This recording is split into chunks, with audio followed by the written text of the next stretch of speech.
মেরাজে কেমন নিয়েছেন? কিতাবের মধ্যে লিখতেছে রব্বুল আলামিন সবকিছু বন্ধ করে দিয়েছেন, 27 বছর বন্ধুকে বন্ধু মায়ার নজরে দেখেছেন। আল্লাহু আকবার। সকল গতি সবকিছু বন্ধ করে দিয়েছেন। আমার নবী মেরাজে যাওয়ার আগে ওযু করেছেন, মেরাজ থেকে আসি দেখতেছেন ওই পানি গড়াচ্ছে। সুবহানাল্লাহ বলেন। আল্লাহ সবকিছু স্টপ করে দিলেন, চলা বন্ধ করে দিলেন। হাবিবকে ওইখানে প্রেমের নজরে দেখেছেন। সুবহানাল্লাহ বলেন। আমাদের দেশের মধ্যে একদল বলতে চায় নবীর মেরাজ হয়েছে স্বপ্নযোগে। নাউজুবিল্লাহ বলেন। মেরাজ 33 বার হয়েছে স্বপ্নযোগে, তবে শরীরে চক্ষু দ্বারা বন্ধুকে বন্ধুর সামনে বসে কাছে বসে দেখেছে। সুবহানাল্লাহ বলেন। টোটাল 34 বার হাবিবের সাথে কি দিদারে মুস্তাফা হয়েছেন। মুসা আলাইহিস সালাম দেখতে চাইছে কিন্তু দেখতে পারে নাই। আর আমার নবীকে কি আল্লাহ স্পেশাল ভাবে দাওয়াত করেছেন, দাওয়াত করে তার হাবিবকে কি আজকের এই রজনীতে নিয়ে গেছেন। সুবহানাল্লাহ বলেন। আজকের এই রজনী খুব বরকতপূর্ণ রজনী, জোরে বলেন সুবহানাল্লাহ। আরে বাবা, আশ্চর্য তো এমনি হয়ে যাবে। আল্লাহ আয়াতের শুরুতে আশ্চর্য শুরু কথা বলেছেন, কেননা সূরাতুল বানি ইসরাঈলের মধ্যে আল্লাহ বলে দিলেন সুবহানাল্লাযী আসরা বিআবদিহি লাইলাম মিনাল মাসজিদিল হারাম। আল্লাহু আকবার। আল্লাহ আয়াতের শুরুতে বলে দিয়েছেন সুবহানাল্লাযী আসরা। সুবহান, আশ্চর্যজনক ঘটনা। আপনি অস্বীকার করলো কিছু যায় আসে না। এই জন্য আল্লাহ পাক শুরুতে বলে দিয়েছেন সুবহান, আশ্চর্যজনক ঘটনা। আমি আমার হাবিবকে দাওয়াত দিয়ে আমার দরবারে নিয়ে এসেছি। আল্লাহু আকবার। যাই হোক, আমার এই বিষয় দেয় নাই, তবে আমি এই বিষয়ে কথা বলবো না। যেহেতু মেরাজের মাস প্রেমের মাস। কিসের মাস? সন্দেহ আছে নাকি? এই মাসটা হচ্ছে প্রেমের মাস। আমি সেই জন্য সূরাতুল কাউসার তেলাওয়াত করেছি। আমি অল্প সময় সূরাতুল কাউসারের উপরে একটু কথা বলবো। সবাই শুনতে রাজি আছেন তো? এরপরও আমাকে একটা বিষয় দিয়েছে, আমি চেষ্টা করব ওই বিষয়ের উপর কিছু কথা বলার জন্য। আসলে বাজান, আমার গলাটা বসে গেছে। প্রতিদিন সকালবেলা দরজ, সারাদিন ক্লাস। আমি আজকেও ক্লাস করে দরজ শেষ করে চট্টগ্রাম থেকে এখানে আইছি, বুঝছেন নি? সেজন্য আসলে গলার অবস্থা খুব খারাপ। তো কোরআনুল কারিমের মধ্যে কয়টা সূরা রয়েছে? 114 খানা সূরা রয়েছে। তার মধ্যে 108 নাম্বার সূরার নাম হচ্ছে সূরাতুল কাউসার। সূরাতুল একটু শিখি যাই না, এটা শিখার জায়গা। কিসের জায়গা এটা? এটা শিখার জায়গা। একটু কথা বলেন। ছোট্ট এটা তো হচ্ছে পরের বিষয়, তাই না? একটু শিখেন। এই সূরার মধ্যে, সূরাটা মাক্কি সূরা, তবে জমহুরের মুহাদ্দিসিল কেরামগণ এখানে ইখতিলাফ করে অধিকাংশ মুহাদ্দিস বলেছে এই সূরাটা মদিনায় নাজিল হয়েছে। সুবহানাল্লাহ বলেন। এই সূরার মধ্যে আয়াত রয়েছে 3টি। কয়টি? আর শব্দ রয়েছে 10টি। কয়টি? 10টি শব্দ রয়েছে। আর 42টি অক্ষর রয়েছে। সুবহানাল্লাহ বলেন। এই সূরা কাউসারের মধ্যে কিছু আকীদার কথা এখানে আছে। কিসের কথা আছে? এই মেহরাজ দ্বারা স্পষ্ট হয়ে যায় আমার নবীজির নূর। সুবহানাল্লাহ বলেন।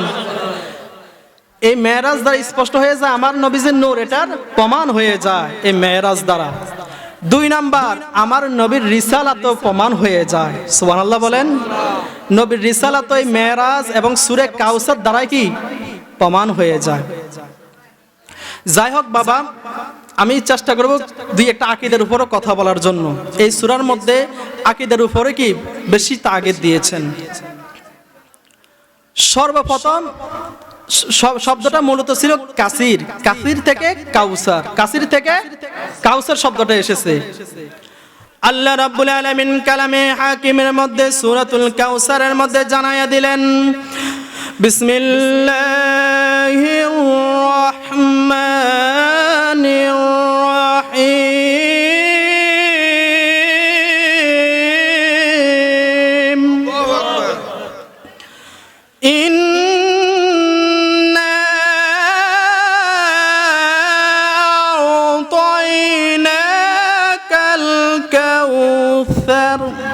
আল্লাহু আকবার বলেন।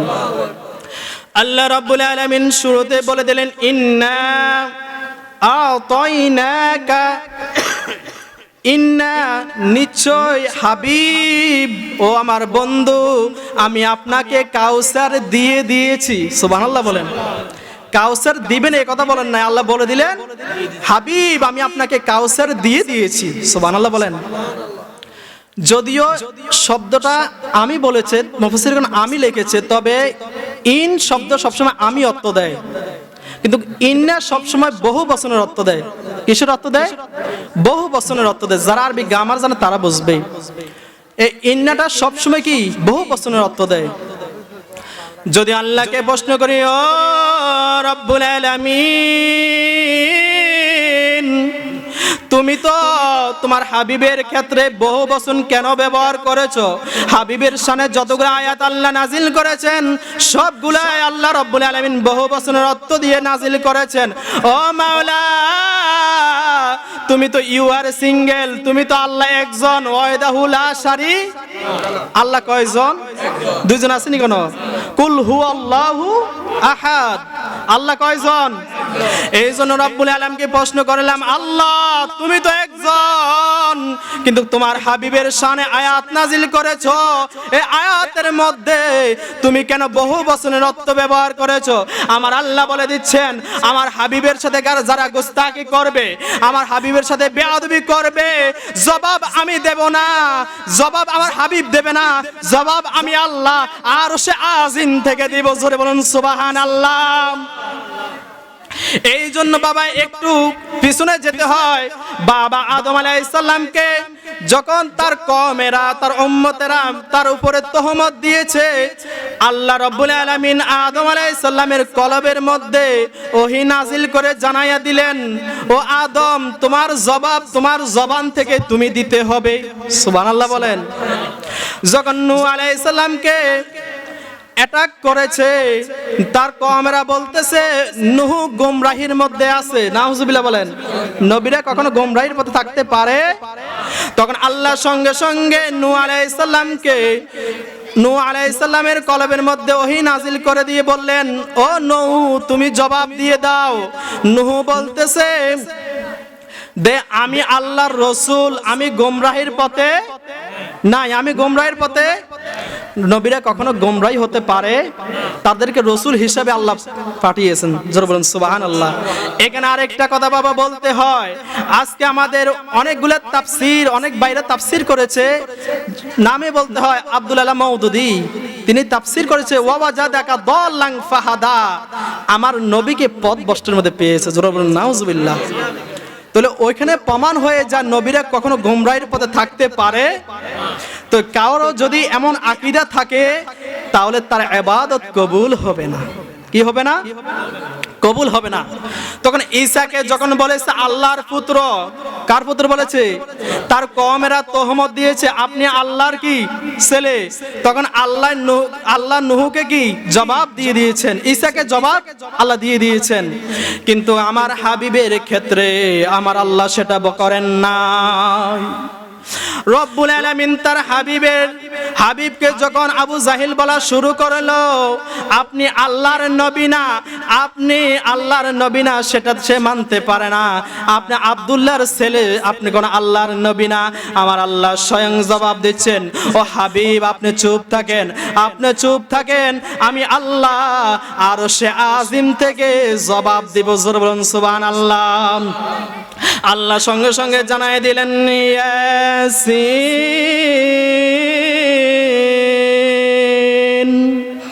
ওয়াল কুরআনিল হাকীম ইন্নাকা লামিনাল মুরসালিন।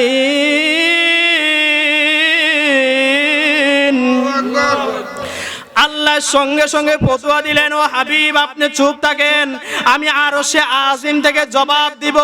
আল্লাহ সাথে সাথে জবাব দিয়ে দিচ্ছেন হাবিব আমি আপনাকে রাসূল হিসেবে প্রেরণ করেছি। সুবহানাল্লাহ বলেন। আমার রাসূল কি 23 বছরের নবুয়ত পেয়েছেন? না, নবী হিসেবে আল্লাহ পাক সৃষ্টি করেছে, নবী হিসেবে পাঠিয়েছেন। তখন আবু জাহেল বলা শুরু করলো, রসুলের কাছে 18 দিন 15 দিন 20 দিন ওহী আসা বন্ধ, ওহী আসে না। তখন ইহুদি নাসারারা তহমত দেওয়া শুরু করলো, এই নবীকে আল্লাহ ভুলে গিয়েছে। জোরে বলুন নাউজুবিল্লাহ। এই নবীকে আল্লাহ ভুলে গিয়েছে, এই নবীর প্রতি আল্লাহ নারাজ হয়েছে। যখন এই ফতোয়া দিল, আমার আল্লাহ সঙ্গে সঙ্গে একটা শব্দের বিনিময়ে আমার আল্লাহ রব্বুল আলামিন সঙ্গে সঙ্গে একটা সূরা নাজিল করে দিলেন, বিসমিল্লাহির রহমানির রহিম, والضحى والليل إذا سجى ما ودعك ربك وما قلى وللآخرة خير لك من الأولى। আল্লাহ সঙ্গে সঙ্গে জবাব দিচ্ছেন। মুফাসসির কেরাম লিখছেন, কেউ যদি রাসূলের প্রতি তহমতের আঙ্গুল তোলে, আমার আল্লাহ আরশে আজিম থেকে তার জবাব দেন। জোরে বলুন সুবহানাল্লাহ। যখন ইহুদি নাসারারা বলল, আপনার কাছে ওহী আসা বন্ধ, আল্লাহ আপনাকে ভুলে গিয়েছে, আল্লাহ আপনার প্রতি নারাজ হয়ে গিয়েছে, আল্লাহ সঙ্গে সঙ্গে বলতেছেন, মা ওয়াদ্দাআকা রাব্বুকা ওয়া মা ক্বালা, আমি ভুলে যাই নাই ও হাবিব, আমি আপনার প্রতি নারাজ হই নাই। জোরে বলুন সুবহানাল্লাহ। কাউসারে রোজ হাসরে পিলাইয়েন হাউজে কাউসার নবীজি, আল্লাহ আল্লাহ আল্লাহুম্মা ইল্লাহু আল্লাহ আল্লাহ আল্লাহু লা ইলাহা ইল্লাহু আল্লাহ আল্লাহ আল্লাহু লা ইলাহা ইল্লাহু। সকলে বলুন মারহাবা। তাহলে রসুলের বিরুদ্ধে কেউ যদি কথা বলে, তার জবাব কে দিবেন? তার জবাব কে দিবেন? কেননা রসুলকে তো আল্লাহ খুব ভালোবাসেন, তাই না? যখন আমার রসুলের প্রতি, রসুলের জন্মের আগে তো কি তার বাবাকে হারিয়ে ফেলেছেন, তাই না? 6 বছর বয়সে তার মাকে হারিয়ে ফেলেছেন, 8 বছর বয়সে দাদাকে হারিয়ে ফেলেছেন, 12 বছর বয়সে তার চাচাকে হারিয়ে ফেলেছেন। আমার রসুল খুব কষ্টের মধ্যে আছেন, ঠিক আছে, অন্তরে খুব ব্যথা, রসুল কান্না করতেছেন এবং সাহাবাই কেরামের প্রতি খুব নির্যাতন শুরু হয়ে গিয়েছে, একবার কঠিনভাবে নির্যাতন। বেলালের বুকের উপরে পাথর দিয়ে চাপা দিয়েছে, নাউজুবিল্লাহ কোন। এমন কষ্ট দেখে আমার রসুল অন্তরে একটু ব্যথা পেলেন।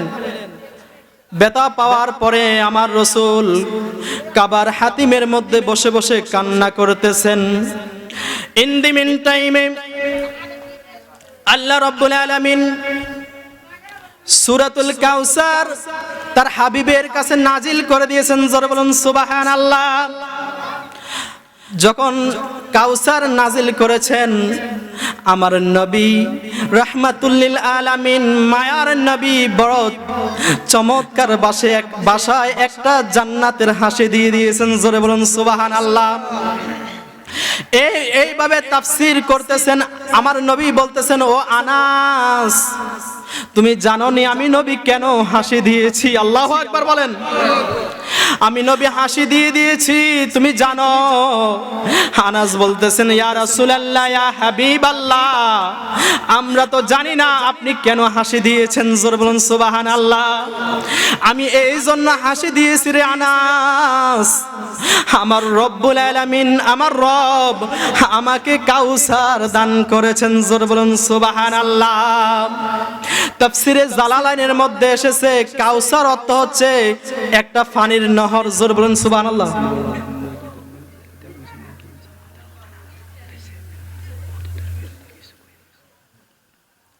বুঝছি সকলে বলেন সালাতুন ইয়া রাসূলুল্লাহ সালামুন ইয়া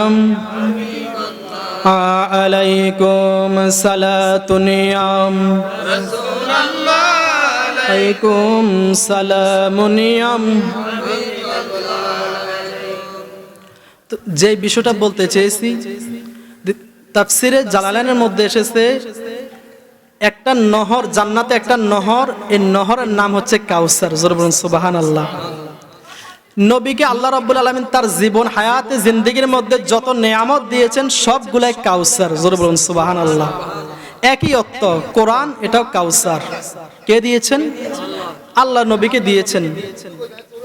তো প্রশ্ন জাগে, আমার নবীর অন্তরে ব্যথা আর আল্লাহ পানি দিয়ে সান্ত্বনা দিচ্ছেন।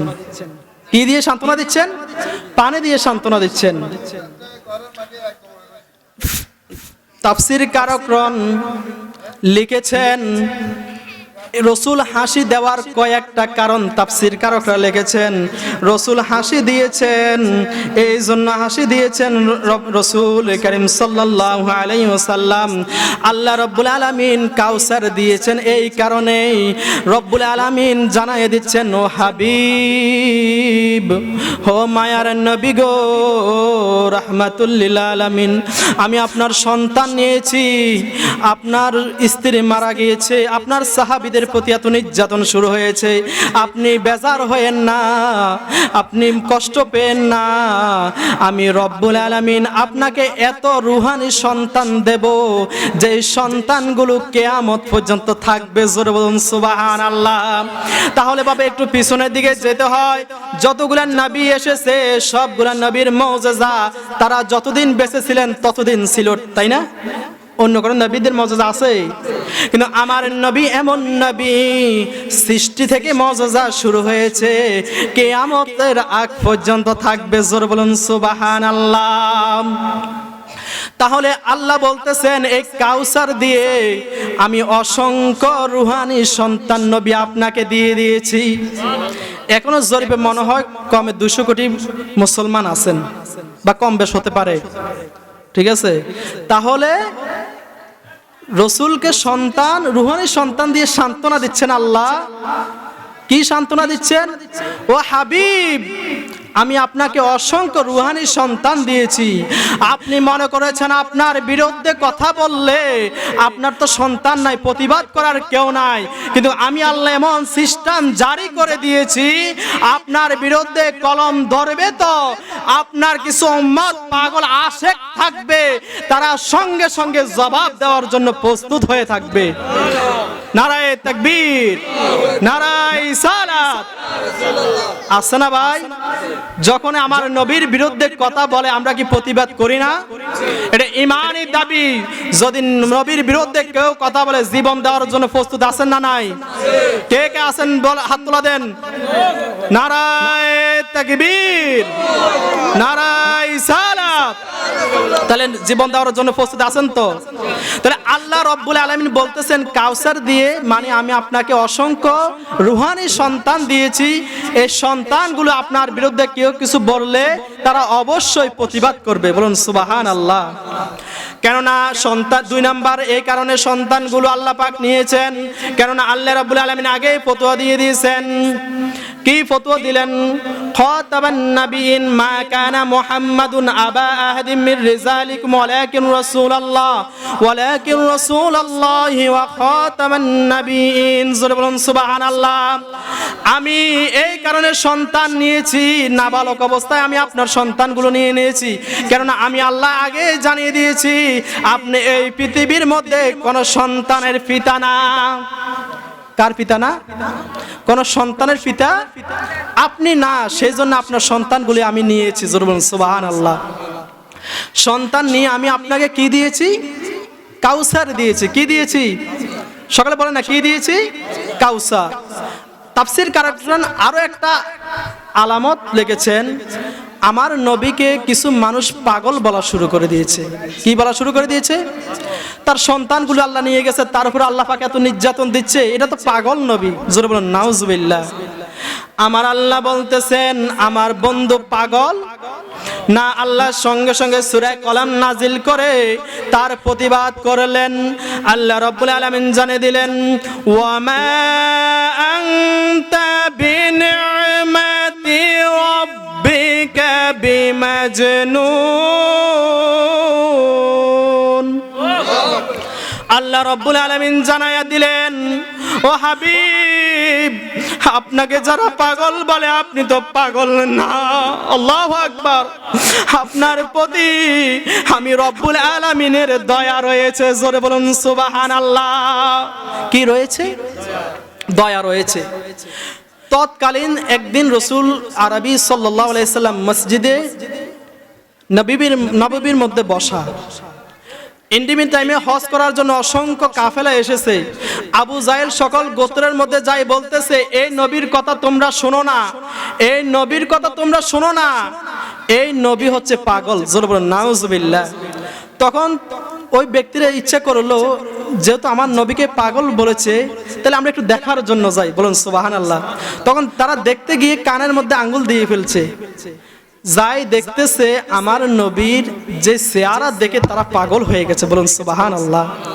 আমার নবীর চেহারা মোবারক থেকে নূর চমকাচ্ছে। জোরে বলুন সুবহানাল্লাহ। যখন কথা বলতেছে দাঁত মোবারক থেকে নূর চমকাচ্ছে। আল্লাহু আকবার। আমার নবীর বাবরি মোবারক থেকে নূর চমকাইতেছে। বলুন সুবহানাল্লাহ। তখন তারা হাত খুলে ফেললো। হাত খোলার সঙ্গে সঙ্গে দেখতেছে আমার নবী তেলাওয়াত করতেছেন, বিসমিল্লাহির রহমানির রহিম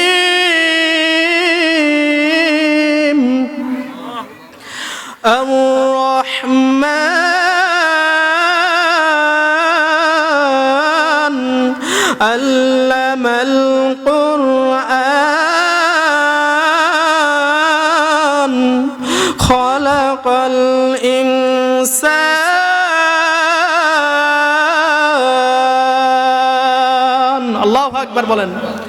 আমার নবী সূরাতুর রহমান তেলাওয়াত করতেছেন। তখন ওই ব্যক্তিগুলো শুনে পাগল হয়ে গিয়েছেন। আর এটা তো পাগল নবী হতে পারে না, যেই নবীর জবান দিয়ে আল্লাহর কোরআন বের হচ্ছেন। জোরে বলেন সুবহানাল্লাহ।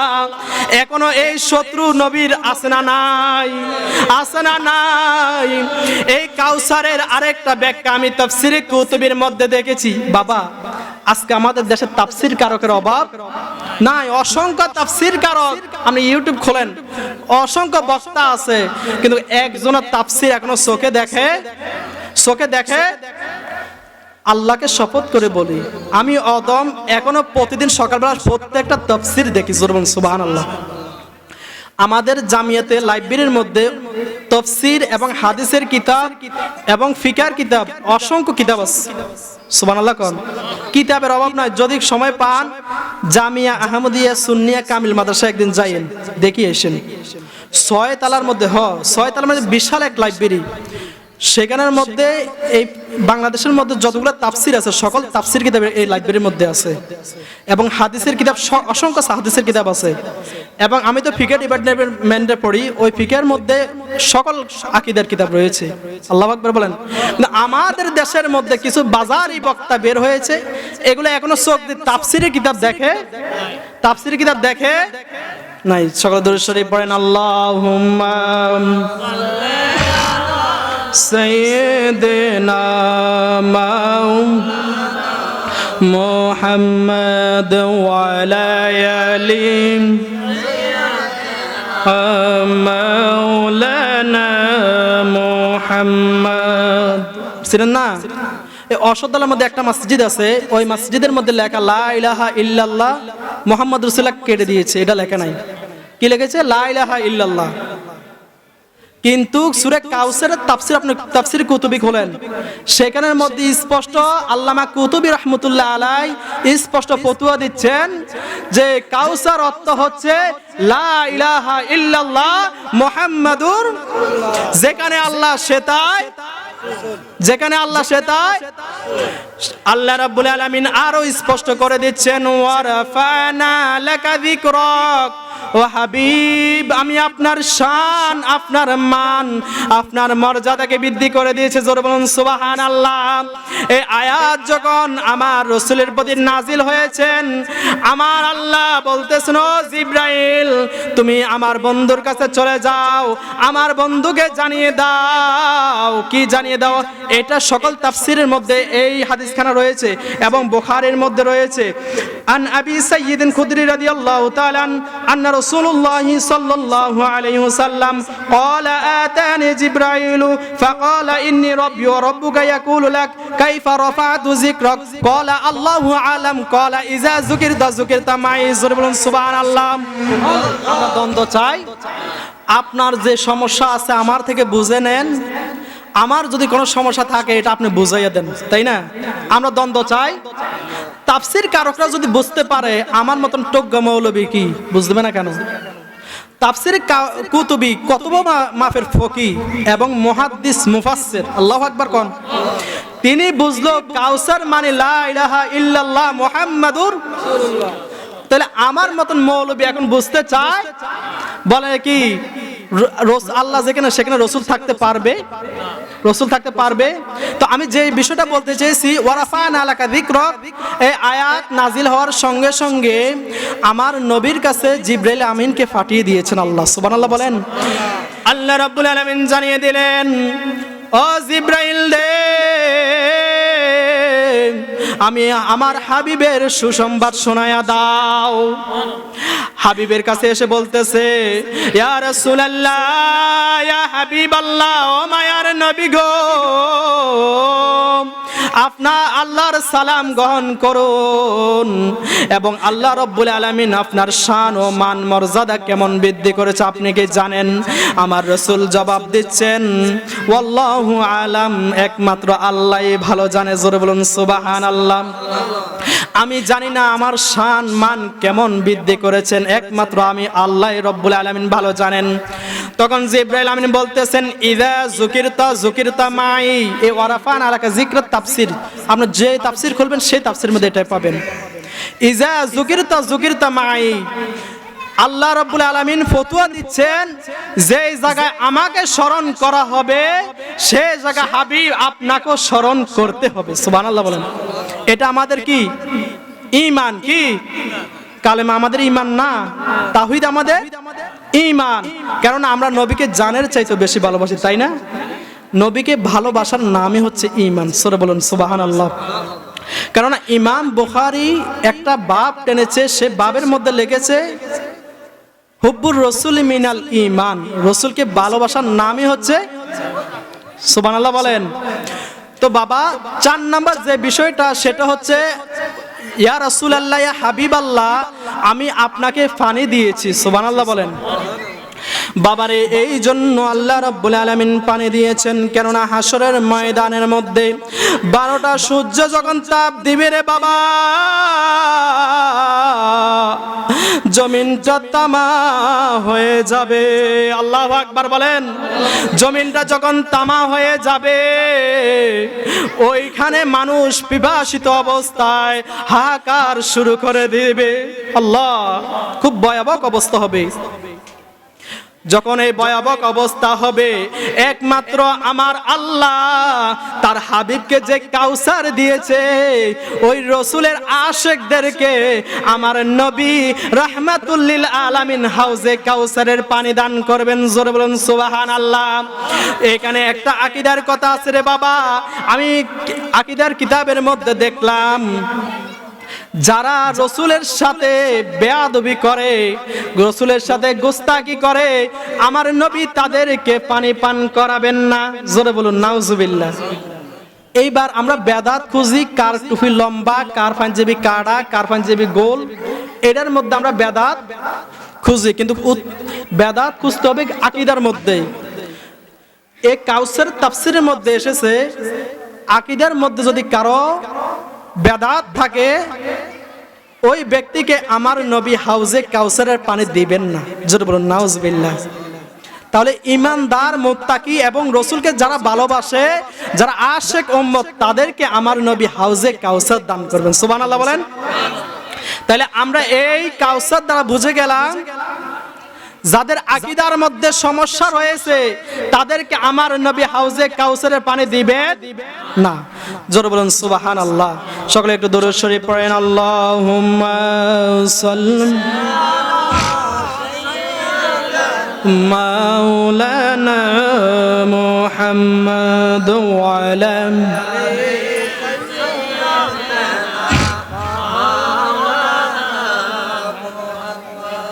যাই হোক বাবা, তাহলে কাউসার বুঝছেন তো কি বলতে চেয়েছি? এই প্রেমের মাসে তার হাবিবের অনেক কষ্ট দেখে সন্তানগুলো নিয়ে গিয়েছে, সাহাবীদের প্রতি নির্যাতন শুরু হয়েছে, সেই জন্য রব্বুল আলামিন তার হাবিবকে কাউসার দিয়ে খুশি করেছেন। সুবহানাল্লাহ বলেন।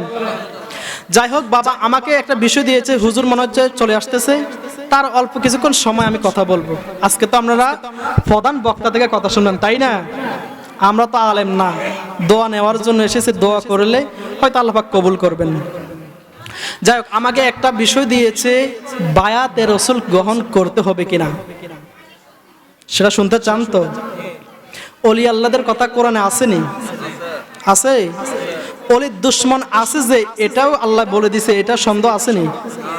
আছে?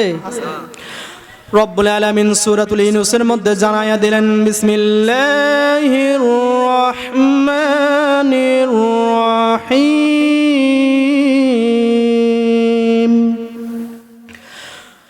আলা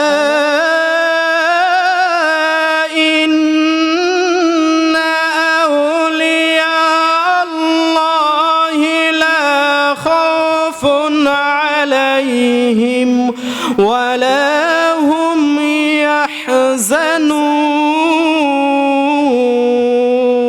আল্লাহু আকবার বলেন।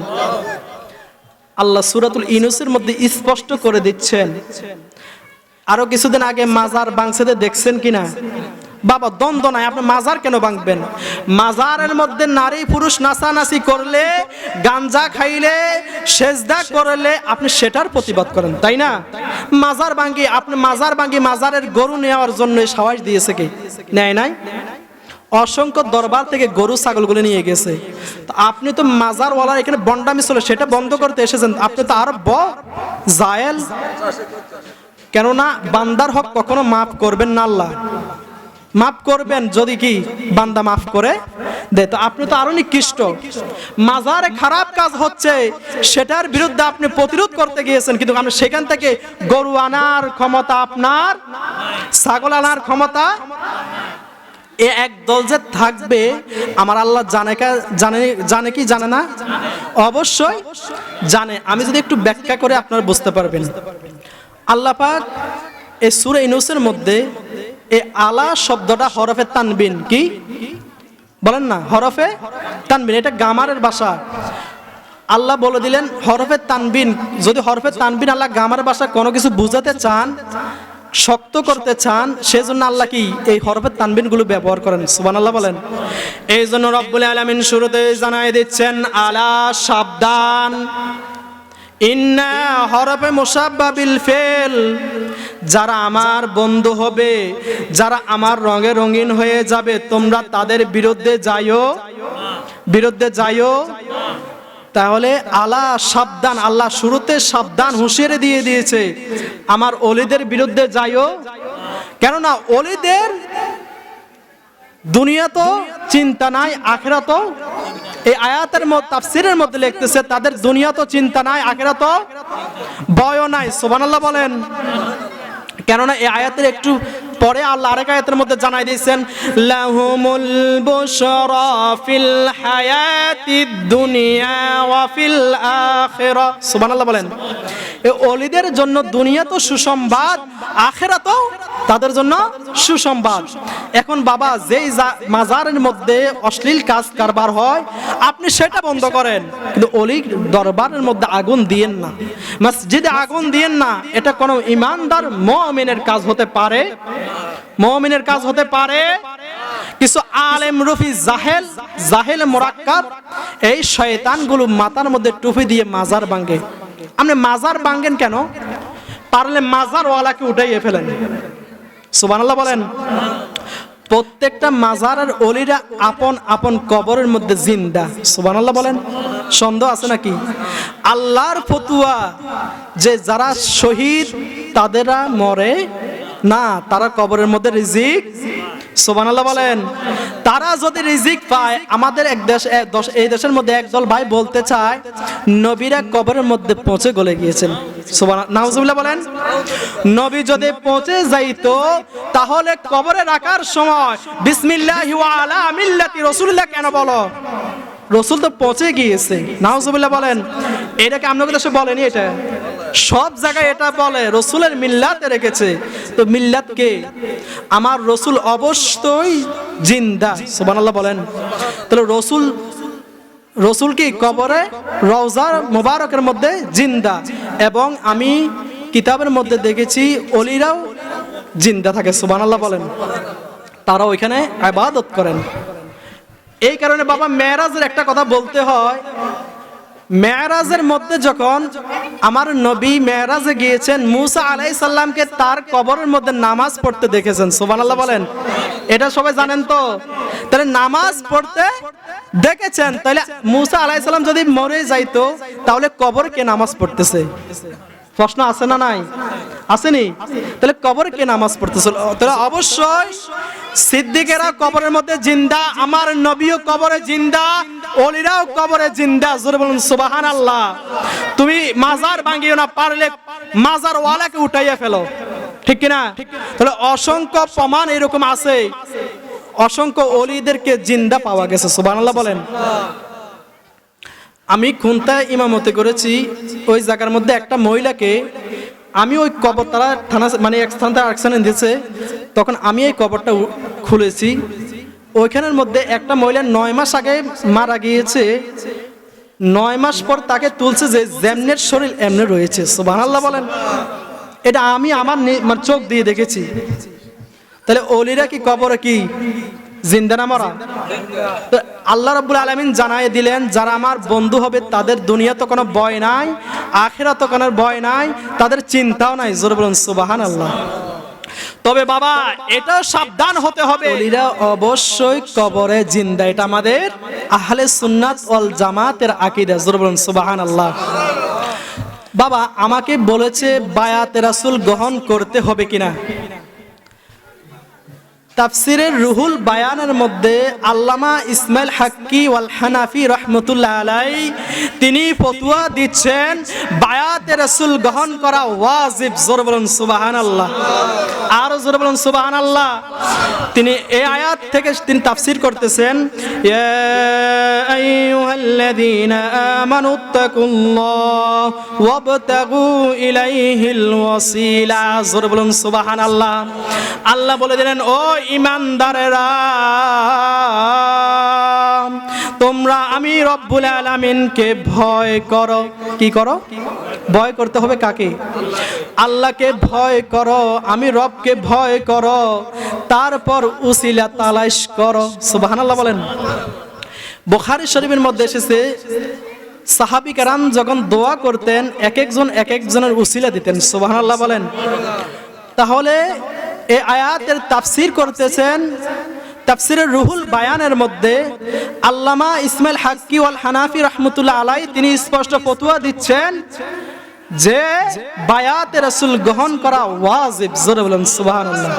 তাহলে বায়াতে রাসূল গ্রহণ করার দরকার আছে না নাই? বলবেন হুজুর এটা কি সবাই করেছে? আমি বলবো সবাই করেছে। সুবহানাল্লাহ বলেন।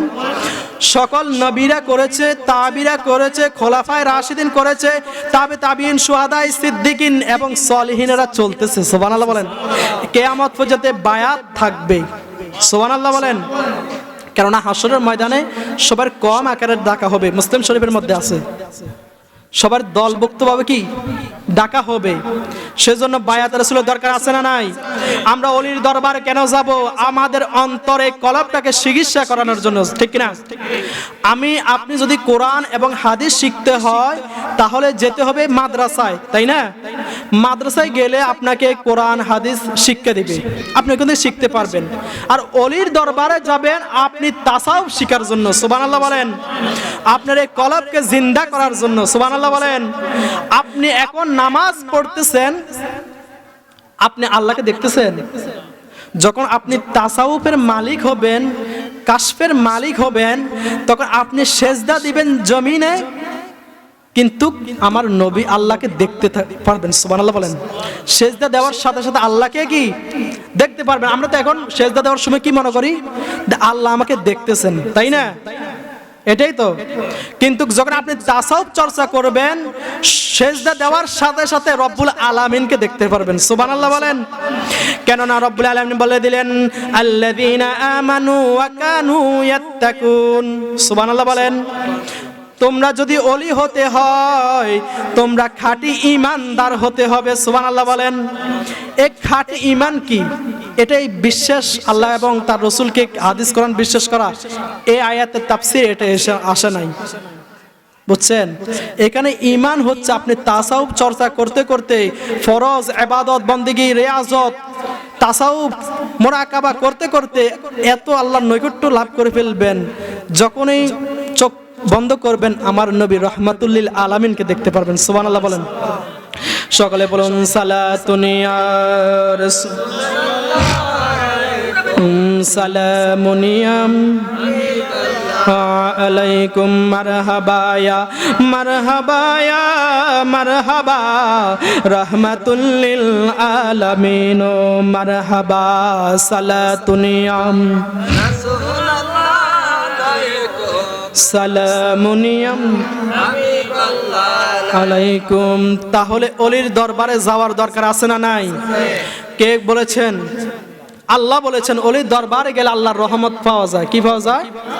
সন্দেহ আছে নাকি? কার রহমত পাওয়া যায়? আপনি কোন জায়গায় রহমত পাবেন না, একমাত্র অলির দরবারে গেলে রহমত পাবেন। সুবহানাল্লাহ বলেন। ইন্না রাহমাতাল্লাহি করিবুম মিনাল মুহসিনিন।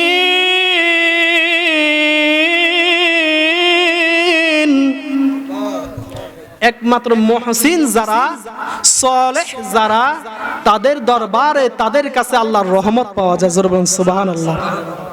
সুবহানাল্লাহ বলেন আর জোরে। তাহলে আমরা অলির দরবার কেন যাব? আমাদের এখানে যে কলব, গোস্তের টুকরা বা অন্তর যেটাই বলেন, এটাকে চিকিৎসা করার। এখন তো আমরা অলির দরবারে যাই বিরিয়ানি খাওয়ার জন্য, আছে না নাই? আছে না নাই? এইগুলা যায় ঠিক, কিন্তু অলির দরবার যে তাসাউফ অর্জন করা দরকার, সেটা অর্জন করতে পারে না। বিরিয়ানি খেয়ে চলে আসে, লাভ নাই। আপনি অলির দরবারে যাইতে হবে তাসাউফ চর্চা করার জন্য। বলবেন হুজুর, এমন কোন ব্যক্তি এইভাবে তাসাউফ অলির দরবারে গিয়েছে কিনা? আমাদের মাযহাবের ইমাম আবু হানিফা রাহমাতুল্লাহ আলাইহি, তিনি তার জীবনের শেষ 2 বছর অলির দরবারে কাটাইছেন। জোরে বলুন সুবহানাল্লাহ। কেমন কাটাইছেন?